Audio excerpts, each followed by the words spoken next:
Sonic Generations is a game that was released in 2011 and was developed by Sega and Sonic Team as a celebration of the 20th anniversary of the Sonic franchise.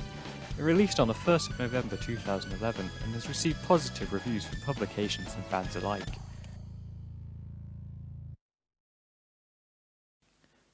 Sonic Generations has many different gameplay mechanics due to the game being split down into two parts, those separate parts being Classic and Modern Sonic. Classic Sonic's levels are entirely 2D, so he has a very limited moveset. He can curl up into a ball and do a spin dash and jump on enemies to destroy them.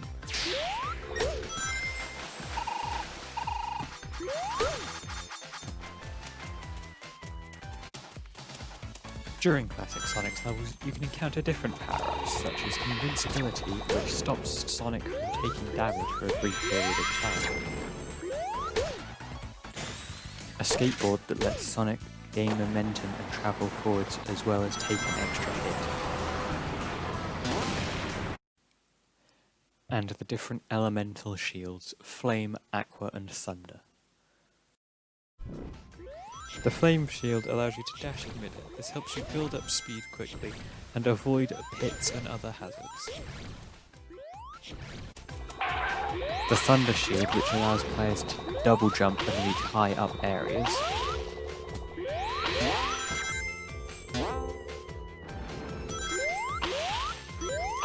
And the Aqua Shield, which allows the player to bounce off the ground, thus gaining air and reaching high up areas that are otherwise inaccessible. Modern Sonic's levels are mostly 3D, therefore he has a more complex moveset. He can boost, homing attack enemies, drift around corners when moving at high speeds, grind on rails, slide under obstacles, stomp to fall faster, and quick step to avoid enemies and obstacles. And as you progress through the level, you can fill up the boost gauge by smashing enemies and obstacles, collecting rings and doing tricks using the trick shot. This allows Sonic to use his boost ability. Each level includes new mechanics, as each level is a homage to a previous Sonic game. These mechanics include grind rails and trick jumps in Green Hill Zone,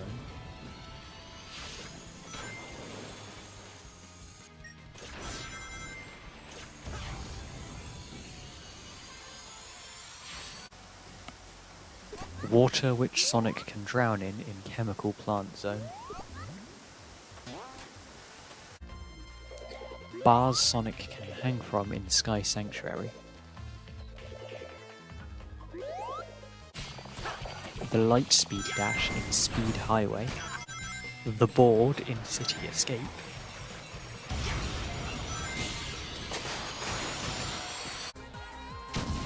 the cannons in Seaside Hill, the platforms that you must stomp in Crisis City,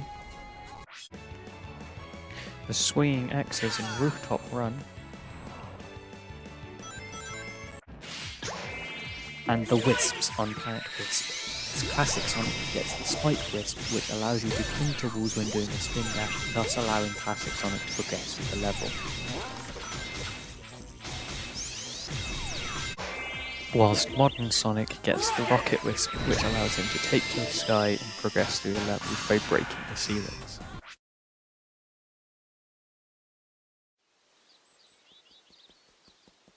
The story starts off with a classic Sonic level. Everything seems normal until the end of the level, where a mysterious monster rips a hole in space and attacks.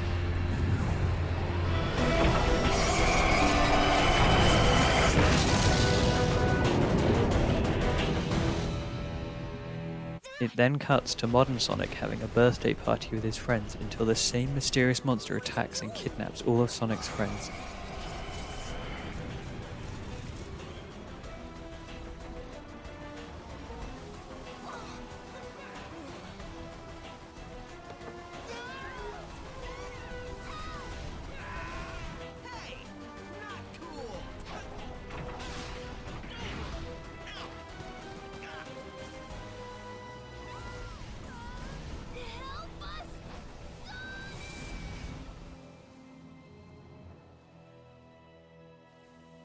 Sonic is then knocked unconscious by the monster and wakes up in a world without colour.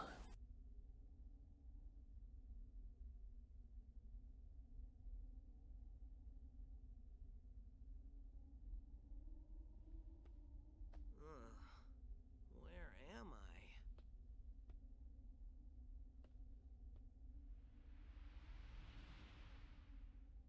I? Or is that place we were just in awfully familiar? Not to me. This place looks After like beating the something first sucked level, all the life you and discover color out of that it. by running through the Holy levels, you strength. restore colour and life to them. No stranger than rescuing genies and magic book. Dude, there's the emerald! It is then up to you to beat all 9 levels, collect all 7 Chaos Emeralds, and save all of Sonic's friends and the entire world. Sonic Generations has fast, fun, action-packed levels designed to encourage the player to play them multiple times. This is done via the ranking system, multiple choices of paths to use, and the collectibles. After each level you get a rank. The ranks are E, D, C, B, A and S, S being the best, E being the worst. Which rank you get depends on how well you did in the level. The longer it takes to complete the level, the lower the rank you will receive. You can only get an S rank if you complete the level quickly and without dying. The ranks also affect how many points you get at the end of each level. The points can be used to buy upgrades such as starting the level with power-ups and a controller which allows you to play the original Sonic the Hedgehog for the Sega Mega Drive in the hub world. In most levels there are multiple paths. They're normally divided into high paths and low paths. The high paths normally provide a faster route to the goal and thus make players want to stay on them. However, if you miss a jump on the high path, it is very easy to fall down to the lower path, which is typically slower, contains more jumping sections, thus slowing down the player. Lastly, there are collectibles, which come in the form of red rings. There are 5 for each stage and they are scattered throughout the level, typically on the higher paths. Each red ring will either give you access to exclusive artwork and sketch designs for the game, or a music track from a previous Sonic game to listen to whilst playing the levels. First one to the finish wins! These sketches, artworks and music tracks can also be unlocked through the challenge levels, which unlock after you've completed both sections of each stage. The challenge levels are typically the normal level but with gimmicks to them, such as a race against Sonic's friends or giant enemies. In my opinion, the best level in Sonic Generations is City Escape Act 2, as it has lots of open 3D sections and fast-paced gameplay, and towards the end of the level you have to outrun a truck that is trying to kill you. This level takes place at the midpoint of the game, so the level isn't too complicated and at the same time it still provides a challenge with the obstacles and enemies, and the soundtrack for the level is perfect. It's fun, action-packed, and fits the themes of the level perfectly. The game only has 9 levels for each Sonic, so 18 in total, 4 boss fights and 3 mini-boss fights. Each level takes about 2 minutes to complete. This makes the game easily beatable within a couple of hours. The amount of levels reduces the replay value because once you've done everything in a level, there's not much reason to come back to it other than to beat your previous time. In my opinion, the worst level in Sonic Generations is Crisis City Act 1, because there aren't many points to build up speed due to loads of slow platforming sections with moving platforms and fire pits. The soundtrack for this level is okay, however, the sound effects in the level drown out the soundtrack, as there's lots of loud fire, explosion sound effects and destruction noises in the background. Towards the end of the level, you'll encounter a fire tornado, which if you're not careful can pull you in and thus cause your death. This wouldn't be too much of a problem, however there is a platforming segment which is made way harder due to the fire tornado pulling you around, and it even pulls the ending goalpost away from the player, making them feel distorted and confused. And the final boss fight, the Time Eater, is kind of a letdown. As a final boss, there's no real story build-up besides a couple cutscenes, and the whole fight is kind of underwhelming. You just sort of float through space and boost into the boss a few times, whilst having to collect rings as a timer, because when you run out of rings you exit supersonic mode and you die. Is something the matter?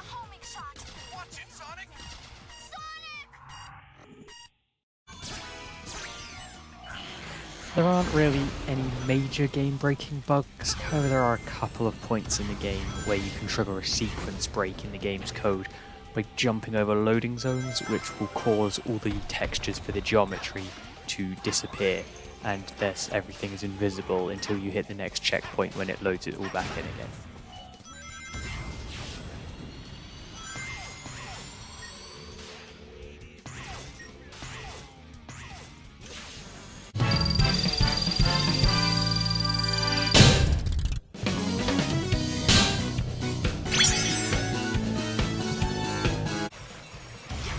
In conclusion, Sonic Generations is a fun, action-packed celebration of Sonic's 20th anniversary, and easily the best game in the Sonic franchise to come out in recent years.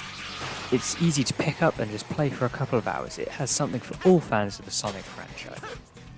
Whether they prefer the original Sonic the Hedgehog or the newer modern Sonic games, there's something for everyone. If I had to give it a score out of 10, I'd probably give it a 9 out of 10, as it is my favourite Sonic game and is probably going to be the best modern Sonic game for a while, as the latest releases in the Sonic franchise haven't been too good in comparison.